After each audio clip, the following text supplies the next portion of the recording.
Hey everyone, Kyle once again, and welcome back to the first video of 2021 now.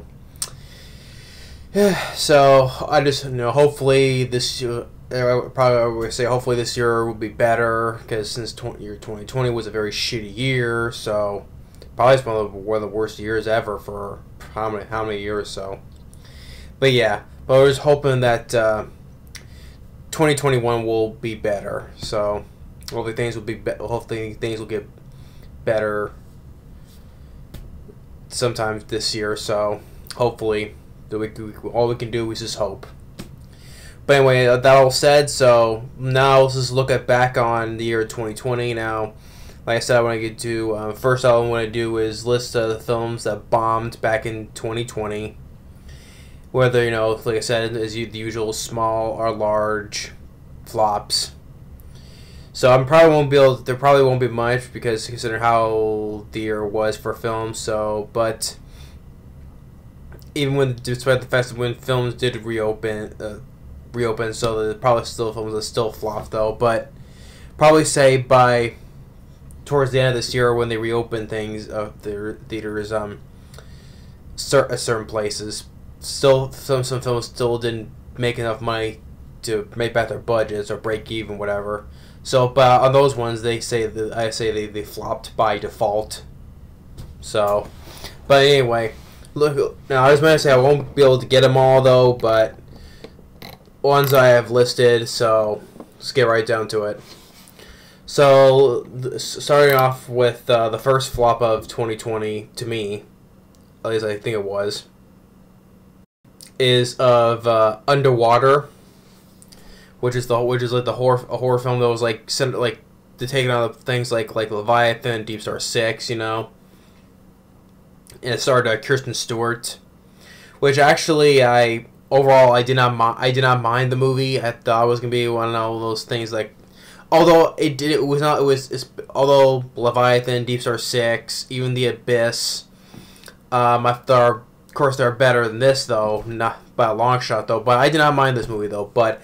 This film flopped and budget of between 50, 60 million.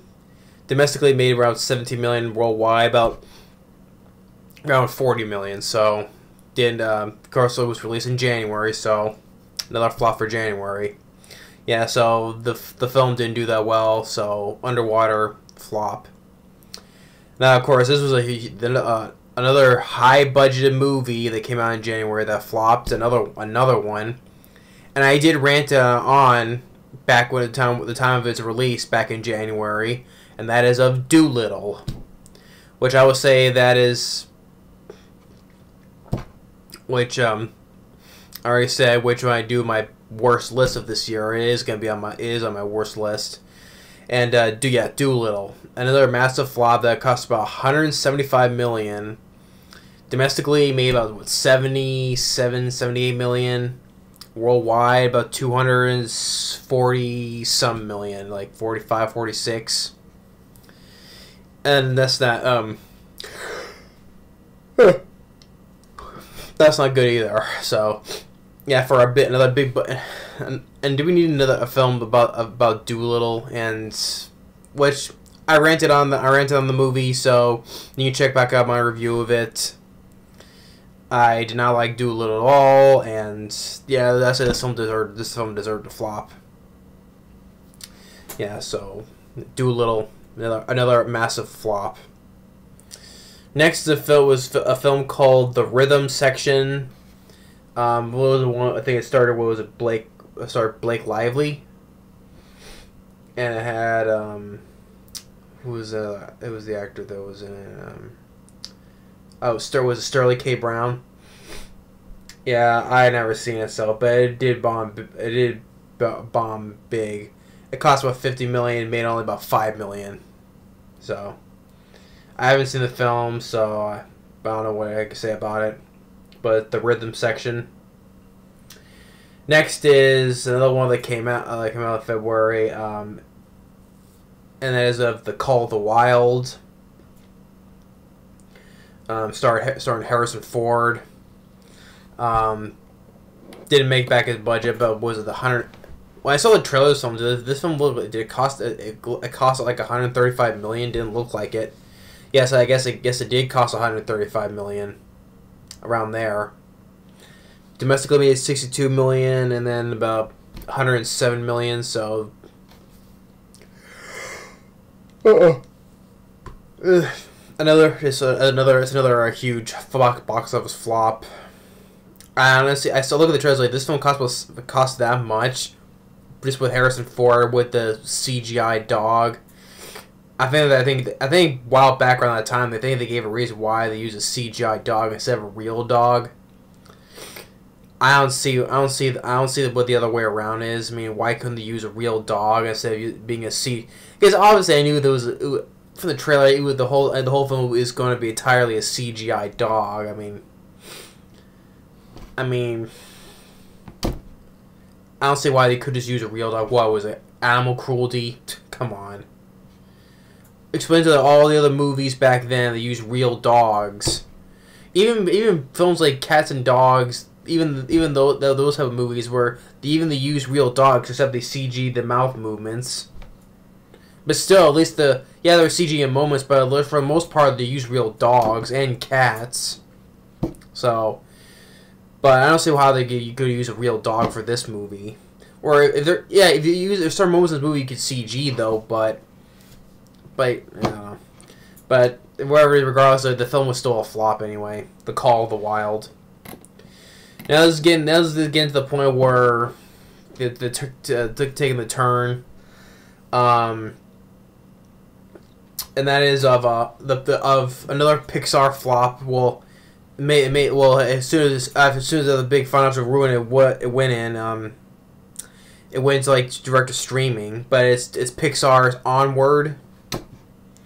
Yeah, during the time of its release, even with time of its release, it still had a weak opening. It was like one of the lowest openings, the lowest opening for Pixar, and because of the pandemic, it didn't help that it flopped with its massive budget, but despite all that, it still went to streaming and still made some money. Still continued, but it still didn't help though. But it was still, it went to streaming afterwards. But the massive budget was of 175 to 200 million, and resulted it made 60 some million, and it made about 140 some million. So, because of that though, it flopped by default. You could say that. But regardless of that, it makes it the second Pixar film to bomb since The Good Dinosaur. So you can say that it flopped by default, but still, regardless though, it makes it the second Pixar film to flop. I mean, I'm sorry, I'm just checking on something here.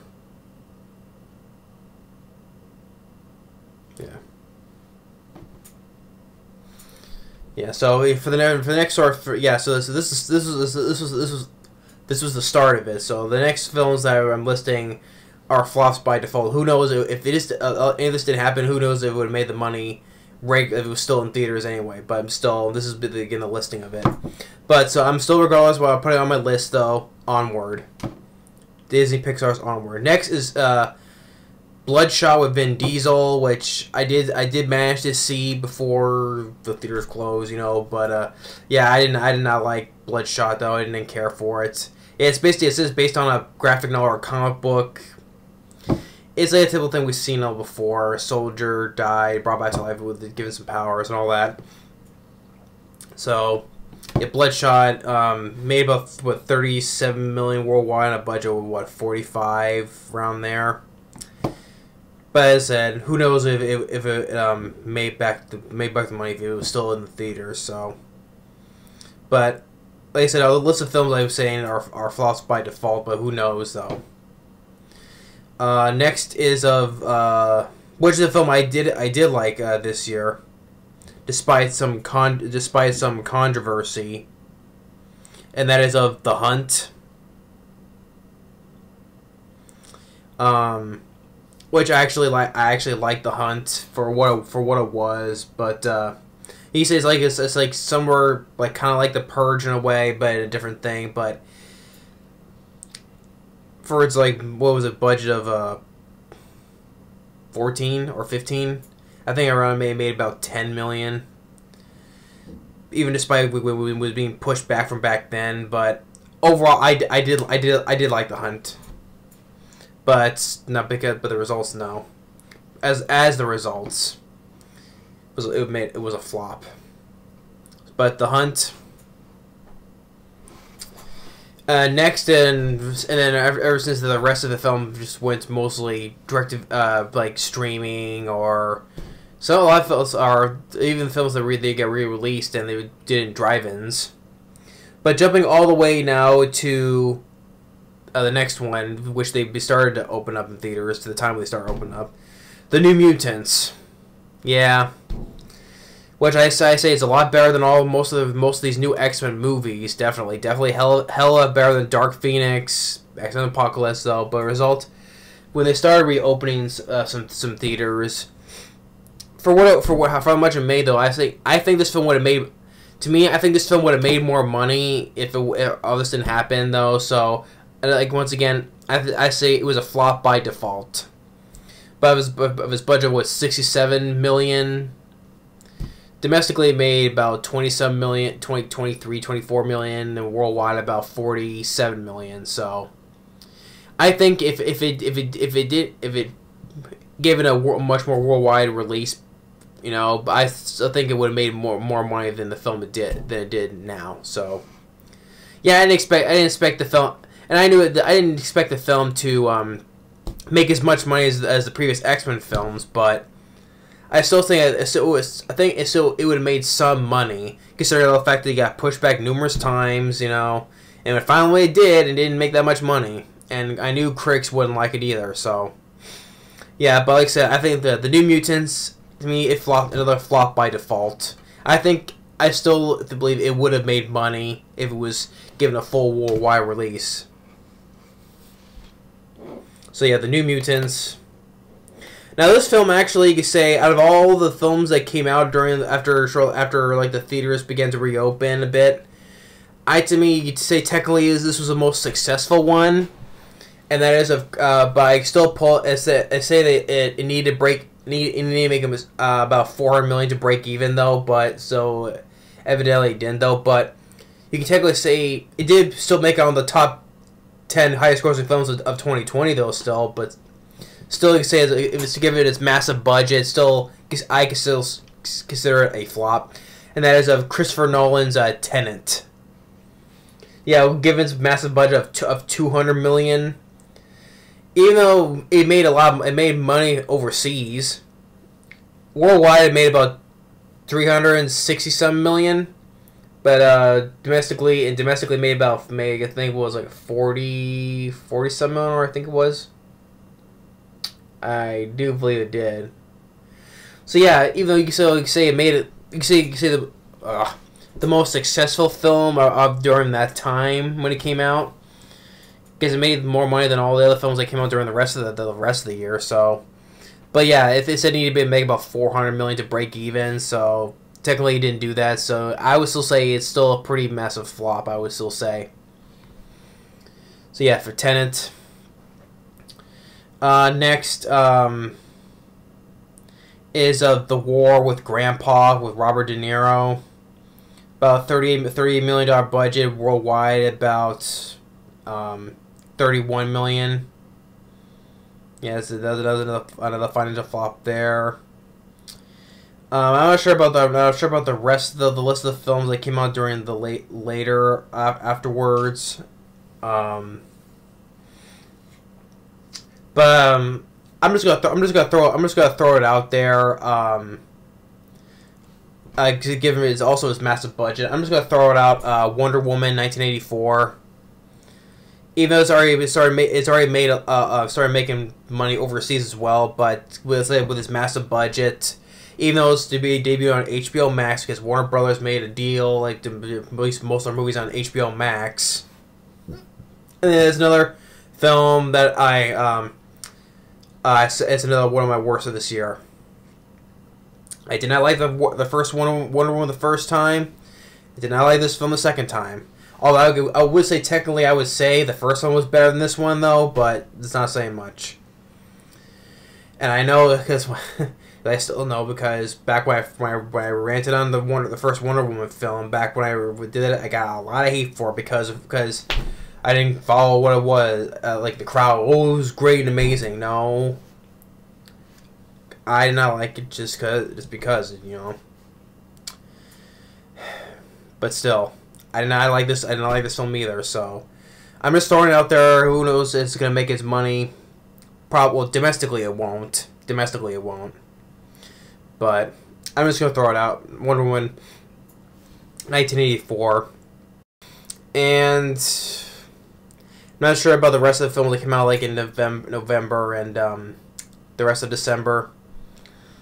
But yeah, those are most of the films that I've listed that are financial flops. Like I said, the ones I listed afterwards are flops by default because we all know if Wonder Woman would have came out full worldwide, it would have made a lot of money. I guarantee it would. It probably made about maybe the same amount of money as the first film, or if not, given the superhero films nowadays, especially the Marvel, and would probably make about $1 billion. You know, so who knows if Wonder Woman would have came out properly. I say it would have made a lot of money. I'm sure everyone would love to see the film worldwide. So I'm sure, damn sure, it would have made a shitload of money if it came out worldwide properly. Guarantee it. But I'm just throwing it out there. So, but given its its box office results right now. So the list of films I'm saying: Underwater, Dolittle, the Rhythm Section, The Call of the Wild.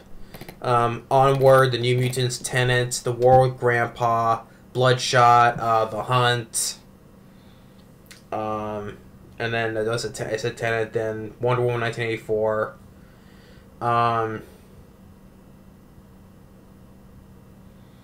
You know, although films with smaller budgets did have some financial success though, but didn't make as much though. But still, there was still like.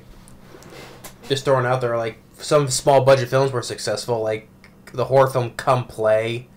That was a minor success. The same with Freaky, given its low budget, that was some of a success. But yeah, So this film was a shitty year. So some films I know because I knew Wonder Woman would have made money. I'm guaranteed probably Tenet would have made a lot more money as well because. Most of Christopher Nolan's films nowadays are big hits, so I probably knew that Tenet would have made a lot more money than what it did right now. Same with Wonder Woman. But given the circumstances of this year, so they didn't make as much money. I would say by default. Once I keep saying one because if it was released properly worldwide, then it would have made these films would have made more money, including the New Mutants. That's what I think. But yeah. This is a quick list of the box office flops of 2020. So, like I said, and there's some of the films I liked, and some films like I didn't like. So, but yeah, those are these films. List of box office bombs of 2020. Hopefully this year will be better, you know. But who knows? But thanks for watching, and like I said. If I notice right now, yes, I clean shave like I said. And so I give it a new year, so I just give a nice clean shave. But as I said, I can grow the beard back, you know, anytime. But just for a while, just keep it nice and clean shave for now. So if anyone noticed, because I said I would. But yeah, this is the list of box office bombs of 2020. Thanks for watching. Stay tuned for the next video, and we'll see you later. Bye.